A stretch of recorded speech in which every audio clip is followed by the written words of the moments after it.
going, guys? I am Connor from Running Warehouse. And this is Meg with Believe in the Run. And today we are giving you the exclusive first look at all the new 2023 HOKA shoes. Meg, this is our first time seeing a lot of these shoes in front of us. And I think we'll start it off with the shoe we're most familiar with, the Rocket X2. Yeah, so we got to run in this one today, which was lovely. It was a beautiful day here in San Luis Obispo. And our first impressions were pretty good. Yeah, you know, HOKA has maybe been a little behind in the super shoe foam world, but now with this new PIBA foam, you get that responsiveness, you get that bounciness, you get that softness, everything you need in a super shoe. I think they executed really good with the geometries, some nice lockdown. Really, I think this is a marathon shoe that's gonna compete with the best. Yeah, I have to agree, and it's really exciting to see that they have updated that midsole material, and that PIBA is fun to run in.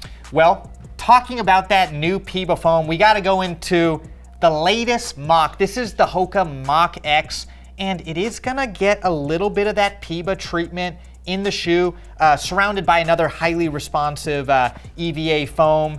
And I think this is taking that Mach we've come to know and love and really raising it to the next level. Yeah, so I was using the Mach 5 primarily for, you know, daily training, but more for those tempo runs when I kind of want to pick up the pace a little bit. So I'm excited to use this one because I think, especially with that PIBA edition, it's going to have that nice pop and really be good for tempo days. Yeah, and one other thing we can't forget is there is a plate in the shoe that's going to help stabilize that PIBA foam. So again, this really has a lot of pieces that I think are interesting. But when we're going a little bit faster, we've got the new HOKA Cielo RD. Again, we're seeing that same PIBA foam we saw in the Rocket X and the Mach X, but a little bit lower to the ground. So you're gonna get that fast 5K, 10K shoe, a little bit of a track spike upper. I think this is gonna be a fast one.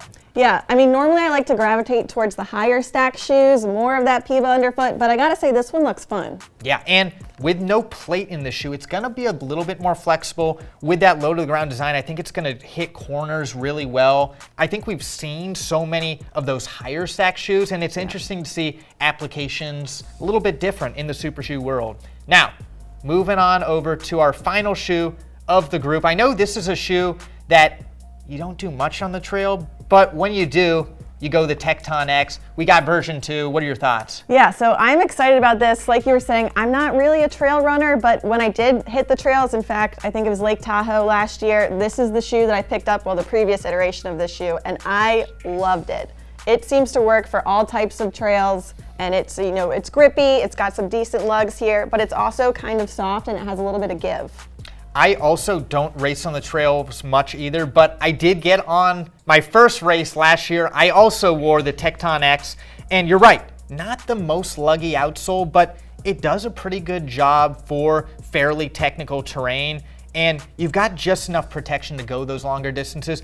I almost feel like maybe for me, if I was gonna go the ultra marathon distance, I might go with a little bit more cushioning, but I think for an efficient runner, it should work out well. And really the only change with version 2 is gonna be in the upper. I think we got a little bit better lockdown, and the thing that I've noticed is it just looks better. I felt like the original Tecton, maybe a little bit bland. Now we've got this awesome color blocking, really nice textures. I think they didn't change it too much, but for a good reason. Yeah, I think people will be happy because we all did love the first version so much. We hate it when they make changes, so the only changes to the upper, so that seems all good. Yeah. So there you have it. That was our first look at all the latest and greatest HOKA 2023 shoes. HOKA's coming in hot with fast, low profile, responsive shoes, and of course, we're seeing that PIBA trickle into a lot of the shoes. That's what gets me excited. And for the runners out there looking to try these shoes for themselves, you can find them here at Running Warehouse.